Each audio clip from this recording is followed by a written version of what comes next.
There are many ways to read XML files in Java. There are many programming interfaces and packages available. They're known by their acronyms. There's JDOM and Stacks and SACS.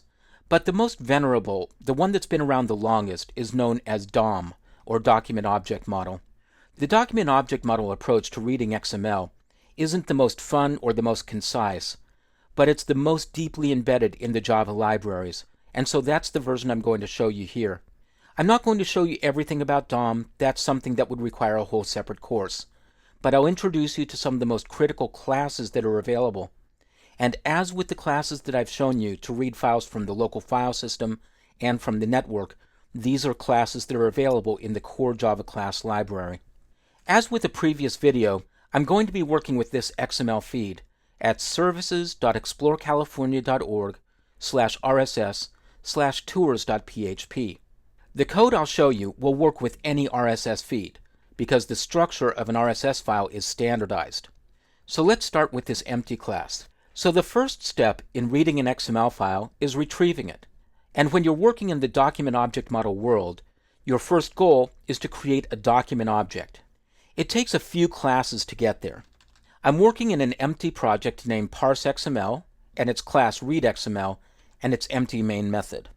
The first step is to create an instance of a class called Document Builder Factory. I'll type document build and press Control space, and I'll choose the Document Builder Factory class from javax.xml.parsers. And I'll name the variable factory. Now this code's going to get a little bit wide, so I'll maximize my editor, and then I'll press Enter or Return and go to the next line. And the Document Builder Factory class is a class that you instantiate by calling its static method newInstance. So I'll call Document Builder Factory.newInstance. Now I have an instance of that class, and I'm ready to go on to the next step, creating an instance of a class called Document Builder. I'll type in the name of the class, and I'll choose the class from javax.xml.parsers, the same package as the factory class. I'll name this one Builder, and I'll get its reference from factory.newDocumentBuilder. Now I'm ready to create my XML document object. The data type for this will be document. I'll type in the name of the class and press Control space, and I'll make sure that I'm choosing the document class from org.w3c.dom. This document class implements the document object model programming interface as defined by the W3C. It's the same programming interface that you might use in JavaScript and in other programming languages, but it's specifically implemented for Java.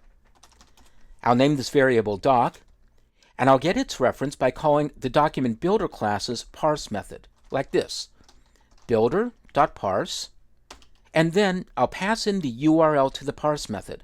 I'll go back to my browser, I'll copy the URL to the clipboard, I'll return to Eclipse, type in a double quote, paste in the URL, close the string, and close the statement. When you call the parse method, it takes care of the downloading of the file and parsing the document and turning it into a hierarchical set of objects that you can traverse using document object model programming. Once you have the document in memory, the next step is to get the data. You could walk down the XML tree one level at a time, but there's a really great convenience method that's a part of the document class named getElementsByTagName. If you know the tags, that is the element names in your XML file, then you know how to get the data out. So I'm going to create an object which is data typed as node list. In DOM, a node list is kind of like an array. It's an ordered collection of objects. It has its own API, which is a little bit different from an array, as you'll see in a moment. I'll type in node list and press Control space, and choose node list from org.w3c.dom. I'll name the variable list, and I'll populate it using the syntax doc.getElementsByTagName, and I'll pass in the name of an element I'm looking for, title. In RSS, each news item is named an item, and each item element has a sub-element named title. For this exercise, I'm only interested in the titles of the news articles, so that's what I'm retrieving. And now let's find out how many items we got back. I'll output a string, there are, And then here's a way in which the nodeList class is different from an array. With an array, you determine the size of the array with its length property. With the nodeList, you call a getLength method. It looks like this: list.getLength. I pressed Control Space to autocomplete the code there. Then I'll append the string items. I'll save my changes and see if there are any errors. I see one right here that I need to fix. It tells me that there's a syntax error here and I just missed my plus operator. There we go. I'll save that change and see that there are errors from unhandled exceptions. As I've done in earlier exercises, I'll handle that by selecting the code and then surrounding the code with a try-catch block. There are 3 possible exceptions, and Eclipse generates catch blocks for each of them. I'll get rid of the to-do comments to shorten the code, and then I'm ready to save and run the application. And I'm told that there are 27 items. So now the next step is to go get the text value of each title element. In the document object model, each part of the XML file is seen as something called a node, and each node is of a particular type. So for example, let's say that you had an XML node that looked like this, starting with title and ending with title, and then between those tags, some text. In the document object model, that's actually 2 separate nodes, one a parent and one a child. Title is an element node, and the text within it is a text node. And if you know that, then you know how to get the text out from the title. I'm going to create a loop. I'll use a for loop to loop through the nodeList contents. I'll choose iterate over array, and I'm going to keep on looping as long as my counter variable doesn't exceed the length of the nodeList. So I'll change args.length to list.getLength. Within the for loop, I'll get the item in the list. I'm going to data type the item that I'm retrieving as an element. Once again, this is a class of the DOM interface.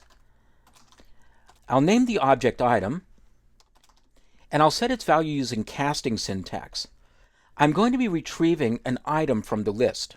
The nodeList will return it as a node, the superclass, but I know it's an element, the subclass. I'll retrieve it by calling the item method and passing in the I counter variable.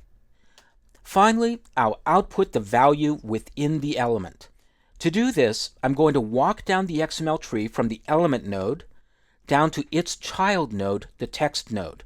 I know it's the first child of the element, because text nodes always are. So I'll use system.out.println, and I'll output item.getFirstChild, and then from there, I'll call a method called getNodeValue. When you're working with a text node, the getNodeValue method returns the string value. I'll save and run the application, and there's the result: a listing of all the titles from all the items within the RSS feed. Now, if that seems like a lot of code just to get to the titles, you're right. It's more code than is really needed. And if you switched over to one of the third-party libraries for working with XML and Java, such as JDOM, you'd find your code was significantly smaller and easier to work with. But it's important to know what's available in the Java class library. When you're working with XML in the class library that's a part of the SDK, the document object model is always available.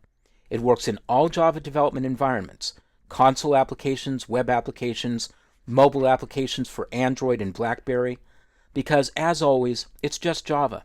There's obviously a lot to learn just about working with the document object model, but you can choose between that approach and the other libraries that are available in the Java community.